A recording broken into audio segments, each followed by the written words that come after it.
I found the shelter 3 weeks after my uncle died. He'd been the facilities manager at St. Catherine's for 32 years before the state finally shuttered it in 2019. The building had been empty since then, sitting on 12 acres of overgrown grounds about 40 minutes outside Harrisburg. When he passed, I inherited his personal effects, which mostly meant boxes of tools, maintenance manuals, and a key ring with about 60 keys on it. No labels, just brass and steel worn smooth from decades of use. Terry wasn't just my uncle. He was the person who kept me from completely falling apart when I was 23 and got my license suspended for a DUI. He gave me work when no one else would, let me sleep on his couch for 4 months, and never once made me feel like I owed him anything. He'd say, "Family helps family, that's just how it works." When I finally got back on my feet, he told me he was proud of me. He died alone in his apartment on a Sunday morning. Heart attack. I found out 2 days later from my cousin. Now I was between jobs again.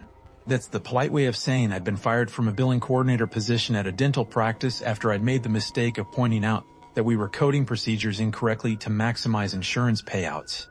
The office manager called it a culture fit issue. My landlord called my rent due on the 1st. I had maybe 6 weeks of savings left, and that was if I stopped eating anything that wasn't rice or eggs. So when my cousin mentioned the county was paying someone to do quarterly safety inspections of the old hospital building while they figured out what to do with the property, I asked who. She said it had been Uncle Terry. I asked who was doing it now. She didn't know. I called the county facilities office the next morning. They seemed surprised anyone was interested. The pay was $400 per inspection, 4 times a year. All I had to do was walk the interior, check for water damage, vandalism, or structural issues, and file a report. They'd email me the checklist. The county supervisor, a woman named Diane who sounded like she was eating lunch during our call, said I need to provide my own transportation and that the building had no climate control. She asked if I had previous facility inspection experience. I said my uncle had trained me. That was only half true, but Terry had let me tag along on maintenance calls when I was younger. He used to say hospitals remember people longer than families do. I didn't know what he meant at the time. Diane said fine, and that she'd mail me the paperwork. Then she paused and added, almost as an afterthought, that I shouldn't go into the basement levels. Structural concerns, she said. The east wing was also off limits due to mold remediation that hadn't been completed before the closure. She'd mark it on the checklist. I said that was fine. I didn't ask why they were paying someone to inspect a building if half of it was off limits. I needed the money. The paperwork arrived 4 days later, along with an annotated site map and a laminated access badge with my name printed on it, which seemed excessive for a building that had been abandoned for 5 years. The checklist was 11 pages long and covered everything from roof access points to emergency generator functionality. There was a handwritten note clipped to the front that said, "First inspection due by end of month. Submit report via online portal. Contact Rose Delgado at Extree 4719 with questions." I drove out on a Tuesday morning in late September. The weather was cool and gray, the kind of overcast that makes everything look flatter than it should. St. Catherine sat at the end of a long access road that branched off Route 104, surrounded by trees that were just beginning to turn. The building itself was a sprawling compound of faded red brick, 5 stories tall in the central block with 2 lower wings extending east and west. Most of the windows on the upper floors were dark. A few were boarded over. The parking lot was empty, except for a faded painted arrow pointing toward visitor parking and a chain-link fence that had been erected around the east wing. There was a printed sign wired to the fence. Hazardios Martirails. No in trials. No in trials. No in try. Authorized personnel only. I parked near the main entrance, grabbed my backpack with the checklist and a flashlight, and tried 6 keys from Uncle Terry's ring before I found one that opened the front door.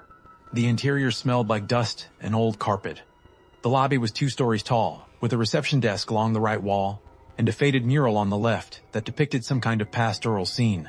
Hills and trees and a river. There were dark squares on the walls where framed pictures or certificates had been removed. The floor was linoleum tile, scuffed and dull. My footsteps echoed. I pulled out the checklist and started on the first floor. Most of it was administrative offices and waiting areas, all empty. Desks were gone. Filing cabinets were gone. A few chairs remained, stacked in corners. I noted water stains on the ceiling tiles in 2 offices and a broken window in what had been a staff bathroom. Otherwise, everything was just empty and quiet. The second and third floors were patient rooms and nurse stations. The rooms were small, maybe 10 by 12, with metal bed frames still bolted to the walls. The bathrooms had toilets, but no seats. Some of the rooms still had privacy curtains, faded blue fabric hanging from ceiling tracks. I checked each wing methodically, noting more water damage and a few doors that had been kicked in, probably by kids looking for a place to drink or mess around. By noon, I'd finished the third floor and eaten the sandwich I'd packed. I sat in one of the nurse stations and looked at the checklist. I still had the fourth and fifth floors to cover, then the west wing basement level, which was marked as accessible.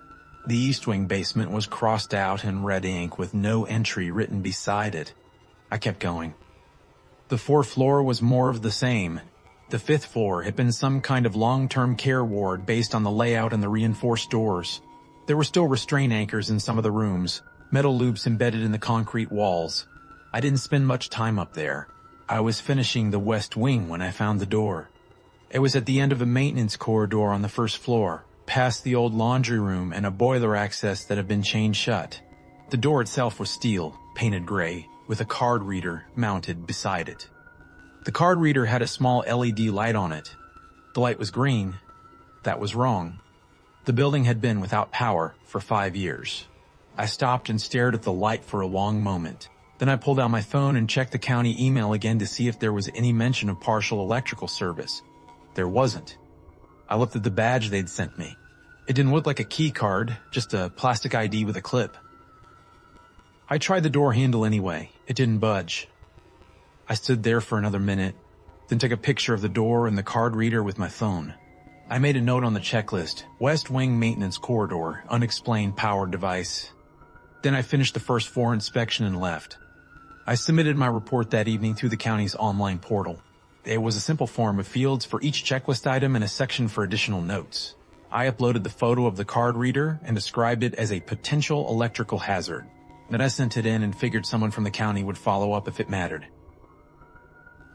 No one did. I got an automated email 2 days later confirming that my report had been received and that payment would be processed within 30 business days. That was it. No phone call. No questions about the power device. I let it go.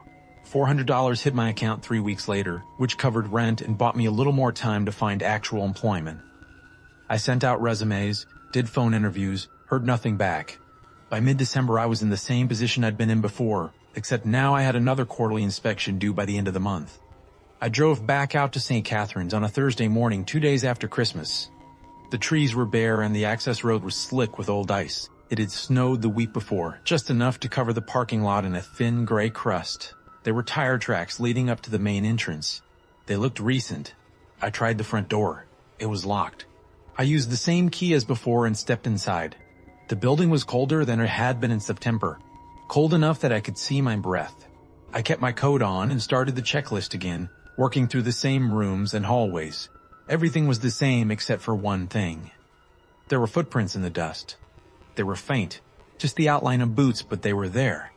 They started near the reception desk and led toward the West Wing corridor. I followed them slowly, my flashlight cutting through the dim light from the windows. The footprints went down the same hallway I'd found the steel door in, and they stopped right in front of it. The card reader was still green. I stood there staring at it. The footprints didn't continue past the door. They just stopped. I crouched down and looked more closely. The dust around the door was disturbed, like someone had stood there for a while, shifting their weight. But there were no prints leading back. I tried the door handle again. Still locked. I added it to my notes. West Wing Maintenance Corridor, evidence of recent foot traffic terminating at secured door, card reader still powered. I took more pictures. Then I finished the inspection and left. This time I didn't submit the report right away. I sat in my car in the parking lot and called the county facilities office. It rang 6 times before someone picked up. Facilities. Hi, this is Aaron Moss. I'm doing the quarterly inspections for the old St. Catharines building. I had a question about access. Okay, there's a door in the west wing with a powered card reader. It's been active during both of my inspections, but I don't have access and I'm not sure if it's supposed to be part of my checklist. There was a pause. I heard papers rustling. What's the location?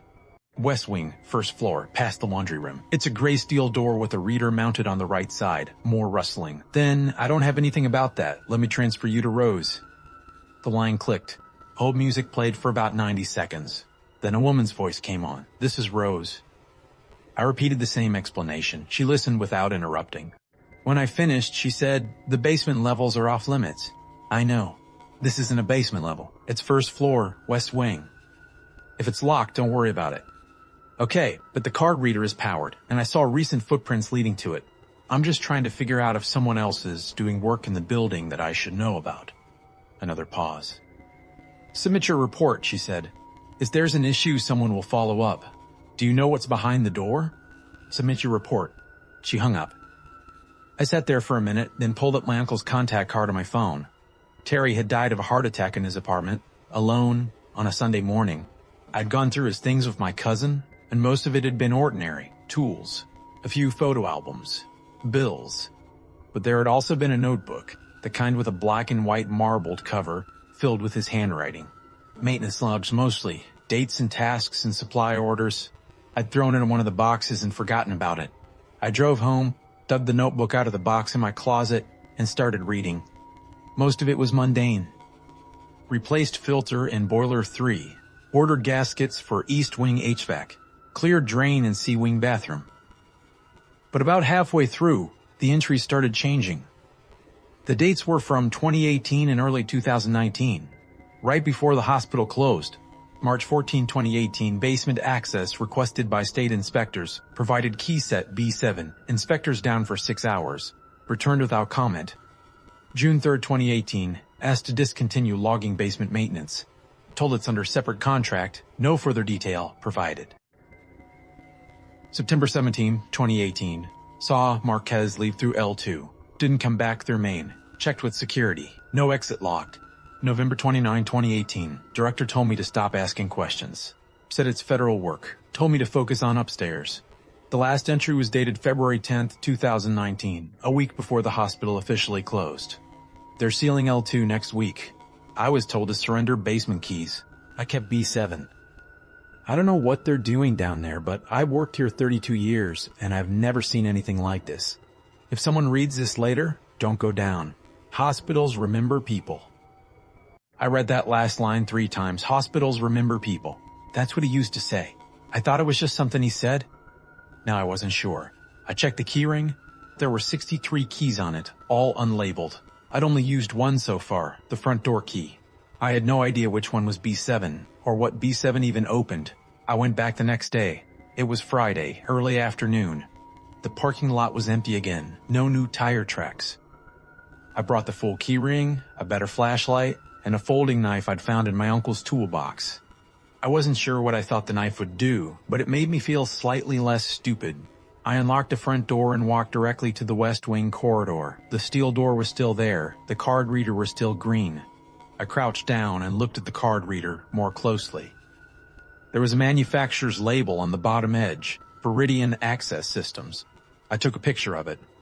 Then I started trying keys. The first 20 didn't fit. The 21st slid into the lock but didn't turn.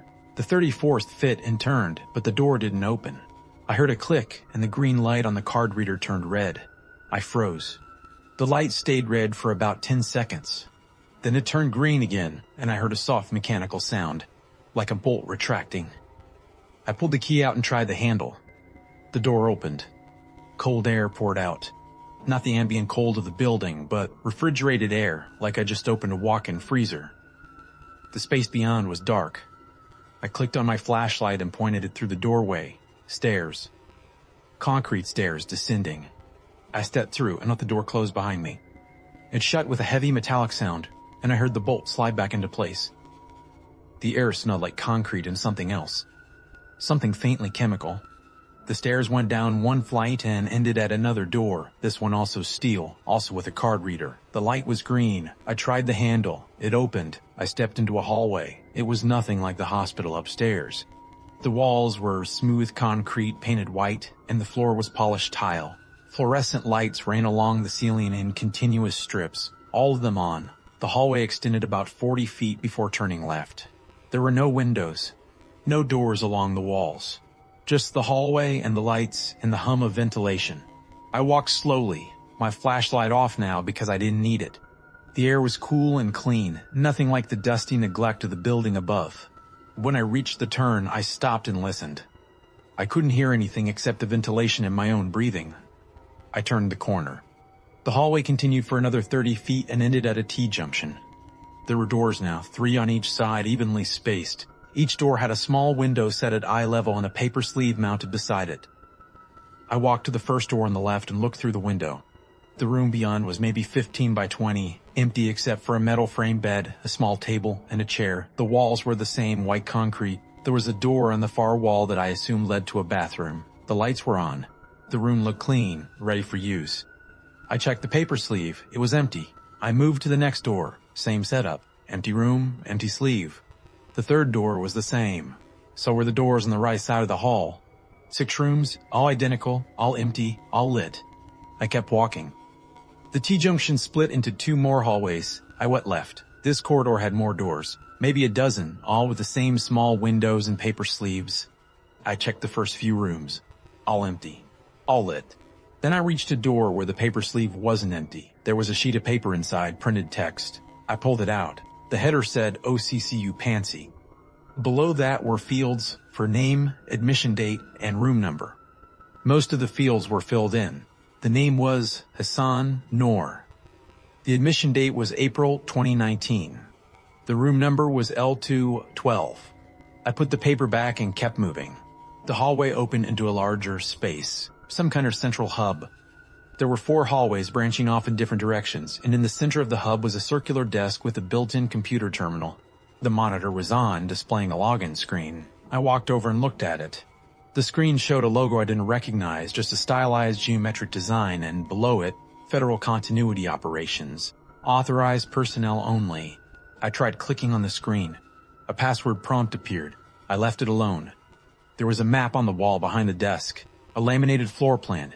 It showed the layout of the level I was on, labeled 2.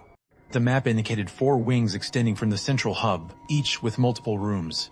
There was a stairwell marked in the northwest corner leading to level 1 and another leading to level 3.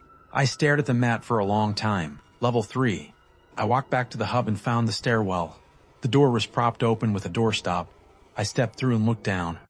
The stairs descended into darkness. I turned on my flashlight and started down. Level 3 was different. The lights were off, or at least most of them were. A few emergency lights glowed along the ceiling, casting everything in a dim red wash. The air was colder, and there was a smell, faint but distinct. Something organic that had been sitting too long. The layout was similar to level 2, but the doors here were different. They were heavier, with reinforced frames and no windows. Each door had a numeric keypad instead of a card reader. I tried the first door. Locked. I tried the second. Also locked. I kept walking until I found a door that was slightly ajar. I pushed it open slowly. The room beyond was larger than the ones upstairs, maybe 20 by 30. There were rows of metal shelving along the walls, and on the shelves were boxes. Cardboard boxes, stacked floor to ceiling. I stepped inside and pulled one down. It was lighter than I expected. I opened it. Inside were files. Each file had a name tab. I pulled one out at random. The name on the tab was Rosen David. I opened the file. There were medical forms, a photograph of a man in his 40s, and a single sheet at the back with a handwritten note. Long-term holding approved, non-compliant, 1985. I put the file back and pulled another box. This one had files from the 1990s, same setup. Names, photos, brief notes. I didn't read them all. I just needed to understand the shape of the thing. This place wasn't a bunker. It wasn't a fallout shelter. It was a holding facility. I left the room and walked back to the stairwell. I climbed up to level 2 and stood in the central hub, looking at the map on the wall. 4 wings. Multiple rooms, all of them lit, all of them ready. I walked back to the hallway where I had found the occupancy record. I went door to door, checking every paper sleeve. Most were empty. 3 had records. All 3 listed names and admission dates from 2018 and 2019. I stopped at the door for room L212, Noor Hassan. I looked through the small window. The room wasn't empty. Someone was lying in the bed. I tried the door handle. It wasn't locked. I pushed the door open slowly and stepped inside. The person in the bed didn't move. They were lying on their back, eyes closed, breathing slowly. They were wearing a pale blue hospital gown. An IV line ran from their arm to a bag hanging on a stand beside the bed. The bag was half full. I stepped closer. It was a woman, maybe 40 or 50. Her face was thin and pale. Her breathing was steady but shallow. I couldn't see any monitoring equipment, no machines beeping or tracking vitals. Just the IV in the bed and the quiet. I said, "Hello?" No response. I reached out and touched her shoulder gently. Her skin was cool but not cold. She didn't react. I stepped back and looked around the room. There was a small bathroom through the door on the far wall. I checked it. Sink, toilet, shower, all clean. There was a towel folded on a shelf and a bar of soap in a dish. I left the room and closed the door behind me. I checked 2 more occupied rooms. Same setup, same IV, same motionless person. All of them breathing, all of them unresponsive. Then I checked room L218. The person in this bed was different. He was older, maybe 60. Gray hair, thin face, same IV setup. But his eyes were moving under his eyelids like he was dreaming. I stepped closer. His lips moved slightly, like he was trying to speak. I leaned down. He whispered something, barely audible. "Is it still 1989? I stepped back. His eyes didn't open. His breathing didn't change. But his lips kept moving, soundless now, forming the same question over and over.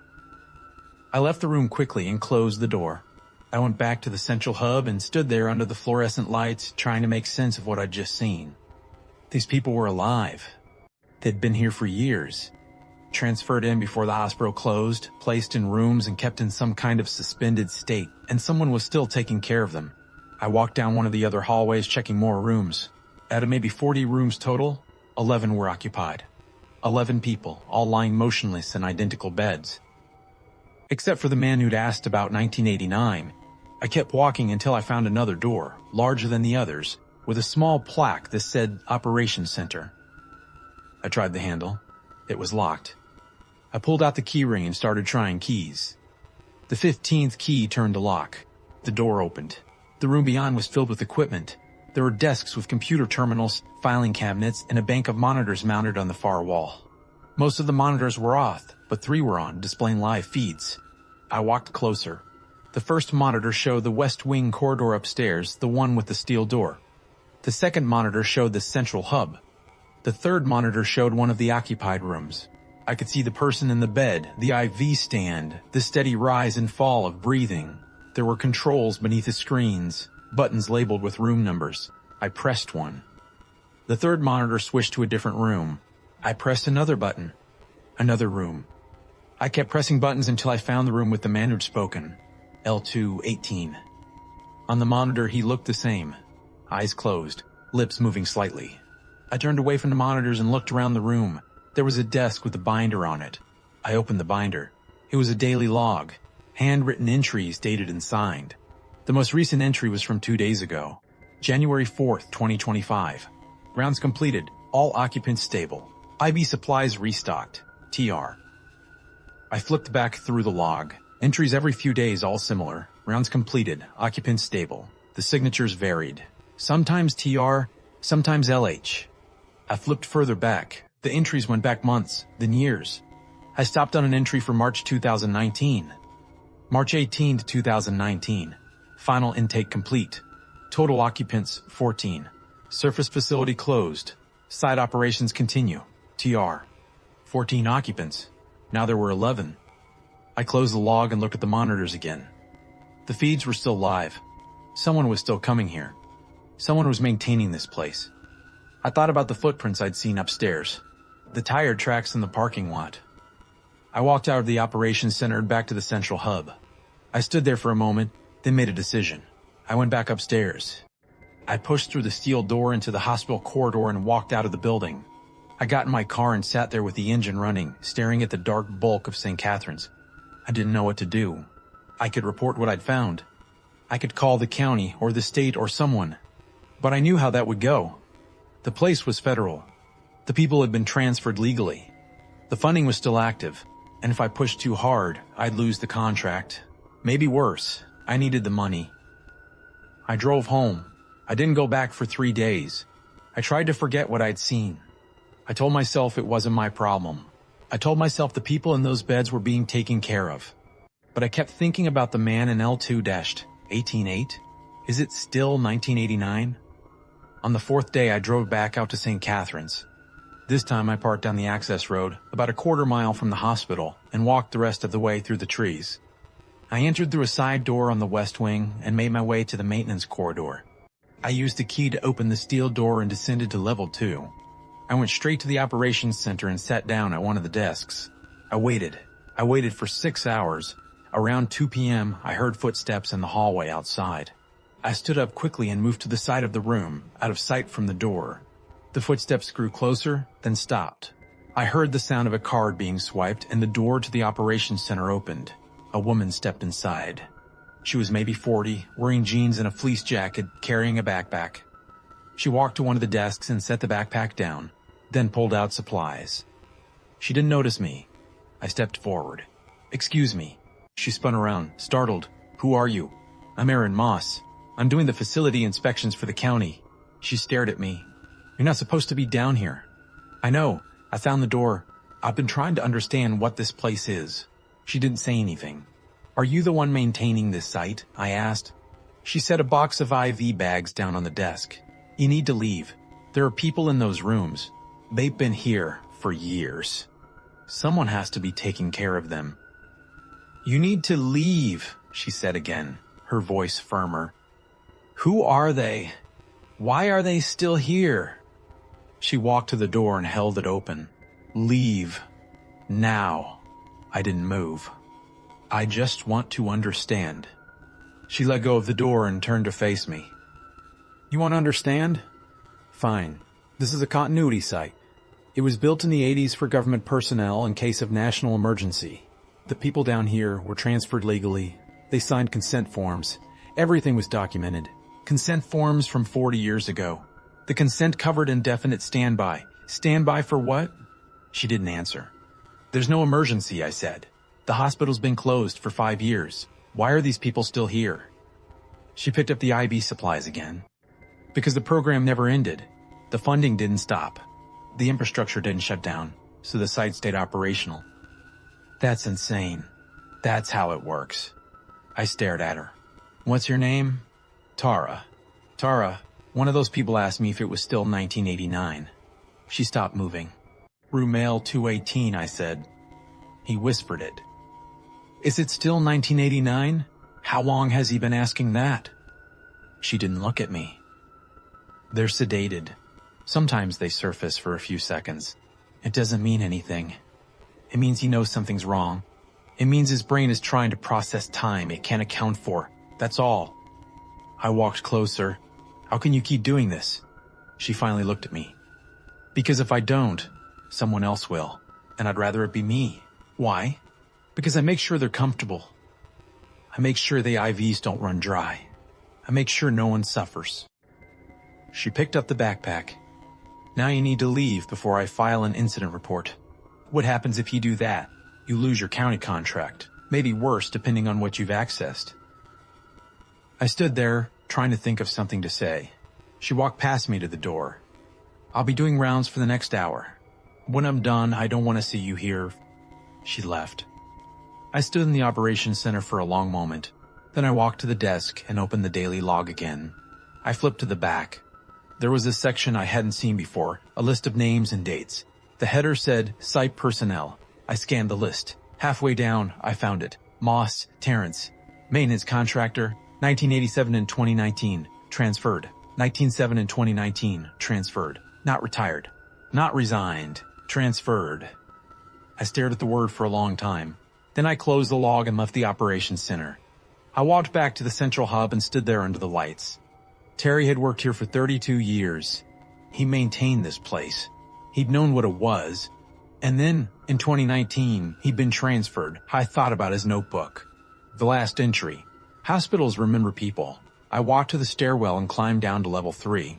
I turned on my flashlight and navigated the red-lit hallways until I found the room with the boxes again.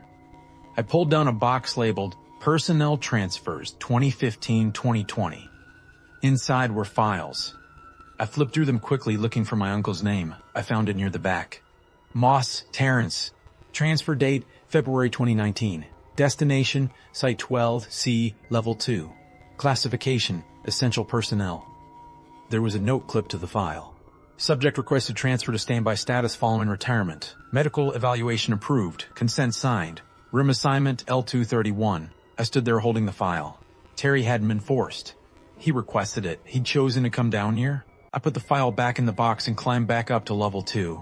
I walked to the hallway with the occupied rooms and started checking the paper sleeves. L229, empty. L229, empty. L230, occupied. Name, Hassan, Noor. L231. I pulled the paper out of the sleeve. Moss, Terrence. Admission, March 2019. I looked through the small window. The man in the bed was older than I remembered. Thinner, grayer. But it was him. Uncle Terry. He was lying on his back, eyes closed, breathing slowly. An IV line ran from his arm to a bag on a stand. The room was identical to all the others. Clean, lit, quiet. I tried the door handle. It wasn't locked. I pushed the door open and stepped inside. He didn't move. I walked to the bed and stood there, looking down at him. He looked peaceful. His face was relaxed, his breathing steady. He didn't look sick. He didn't look like he was suffering. He just looked like he was sleeping. I reached out and touched his hand. It was cool and dry. "Terry," I said quietly. Nothing. I stood there for a long time trying to understand why he would choose this. Why he would sign the forms and lie down in this bed and let them put him under. Then I thought about what he used to say. Hospitals remember people longer than families do. Maybe he'd just been tired. Tired of being alone. Tired of waking up every morning in an empty apartment with no one to talk to. Maybe this had felt like rest. I let go of his hand and stepped back. I left the room and closed the door behind me. I walked back to the operations center. Tara was there, updating something on one of the computer terminals. She looked up when I came in. "I told you to leave," she said. "I found my uncle." She didn't say anything. "Room L231. Terrence Moss. He's been here since 2019. She nodded slowly. "I know. Did you know him?" "No." "He was already in standby when I started. The file said he requested the transfer. A lot of them do. I looked at the monitors on the wall. How many sites are there? I don't know. More than a dozen? And they're all still running?" "As far as I know." I turned back to her. "What happens if the funding stops?" She didn't answer right away. Then she said, "I don't think it will. But if it does, I don't know." I stood there for a moment, then walked to the door. "Are you going to report this?" she asked. I stopped. Would it matter? Probably not. I nodded and left. I climbed the stairs back to the surface and walked out of the building. I got in my car and drove home. I didn't call anyone. I didn't file a complaint. I submitted my inspection report the next day and checked the same boxes I always did. Water damage, broken windows, structural concerns. I didn't mention the shelter. I got paid 3 weeks later. I went back for the next inspection in March. I walked through the hospital, completed the checklist, and left. I didn't go down to level 2, but I thought about it. I thought about Terry lying in that bed. I thought about the man in L280 asking if it was still 1989. I thought about the 11 people still down there, breathing slowly in their clean white rooms. And I thought about Tara, walking the hallways every few days, restocking IVs and filing reports that no one would ever read. I kept the key. I kept Uncle Terry's notebook too. 2 weeks ago, I got the paperwork for the next quarterly inspection. Same checklist, same county letterhead, same access badge. But this time, something was different. The badge had my name on it, like always. But underneath my name, where it used to say County Contractor, it now said something else. Essential Personnel. I stared at it for a long time. Then I put it in a drawer and tried to forget about it. Yesterday, I got a phone call from a number I didn't recognize. I almost didn't answer, but something made me pick up. It was Tara. "How did you get my number?" I asked. "It's in the system," she said. I didn't say anything. "I need to tell you something," she said. "Your next inspection is scheduled for April 15th. When you come, bring the badge." "Why?" "Because the site is expecting you." "What does that mean?" She paused. "It means the system flagged your file. You've been down to level 2 4 times now. You've accessed restricted areas. You've reviewed personnel records. That's enough for classification." "Classification as what? Essential personnel?" I felt something cold settle in my chest. "I'm not going down there." "Then don't," she said. "But the badge will still be active. And if you don't show up, someone else will come looking for you." "Who?" I don't know. I just know that's how it works. Tara, I'm sorry, she said. I really am. She hung up. I sat there holding the phone for a long time. Then I got up and pulled the badge out of the drawer. Essential personnel. I don't know what I'm gonna do. I don't know if I'm gonna go back on April 15th or if I'm gonna run. I don't know if running would even matter. The power is still on.